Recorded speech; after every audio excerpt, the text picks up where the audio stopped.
Now for saving the documents, what we can do is we can select Save, and we have a bunch of different options in terms of Microsoft Word, Word with Zoom window, Excel, PowerPoint, email, copy clipboard, web browser, PDF. And so what we can do is we can select certain pages or all of the pages to go to a particular format. Typically we select all pages, but let's go under Format Settings. I'll zoom in on this for you. With format settings, we of course are able to have rich text files, doc files, and XML files, spreadsheets and tables automatically, PDFs, of course markup language, PowerPoint, text,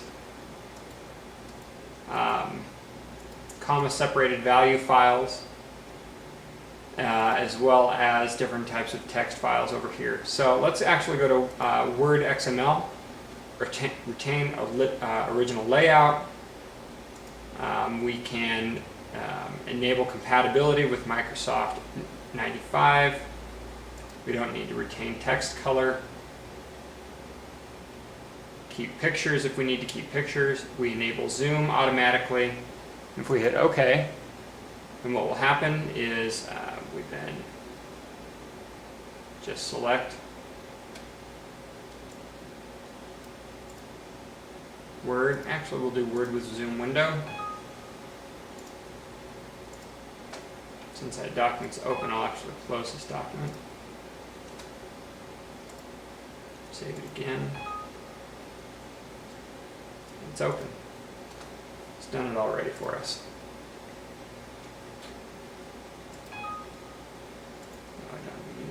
Okay. If I hit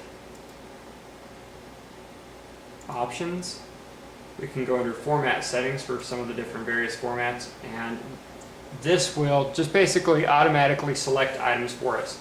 So we don't have to automatically pick keep pictures, enable compatibility, increase paper size, any of these different things we can just kind of create as a standard.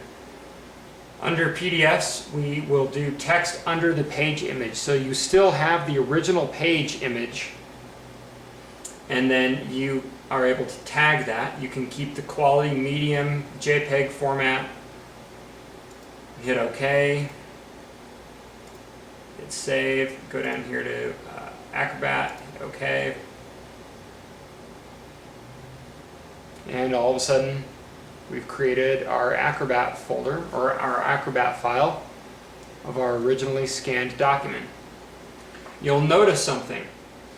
On here is a line that actually runs down, and I'll zoom in on this for you.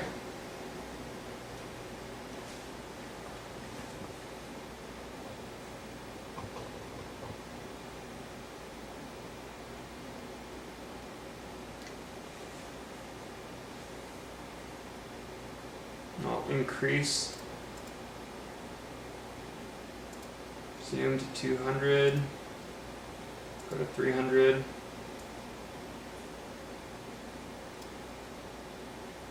Here's a line that is basically running the length of the entire scan. Now you will get those if you don't clean off the imaging guides of the scanner. There are a couple of different things that will happen. Is a scanner does not take a snapshot of a page. A scanner is a still object. The most productive scanners are still objects that have the pages move across them. So one of the biggest things that will cause you problems is if you don't keep a clean scanner. So you'll always want to have an anti-static wipe that you will rub down the scanner every 500 documents or so. Just run it across the glass. Even use something as simple as Windex or even rubbing alcohol, something to keep that clean, because you will build up static from the pages that are running across it. Another smart thing that you could potentially even do is run a malleable copper wire that touches the imaging guide down the side of the scanner to the ground, and it grounds the scanner, and you don't get any type of interference. That's one of the best things that you could possibly do is keep your scanner and the imaging guide clean. Those are the things that make you money if you're doing a digitizing and capturing business. So something like this is one of the biggest artifacts that you don't want to find in scanning. Now I wanted to get back to FineReader for a little bit and actually show you something. I'm going to open up an image and read it.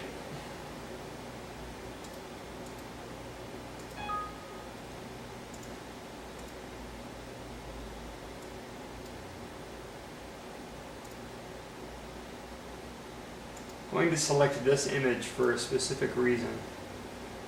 This image is a table, of course, so I'm going to now click Read on this particular table, Read Page. And you will watch as the colors over here change. And you could set it so that it automatically recognizes a table if you do it correctly. One of the things you can do is you can go over here and rotate counterclockwise on the page. Right, click and hit read again.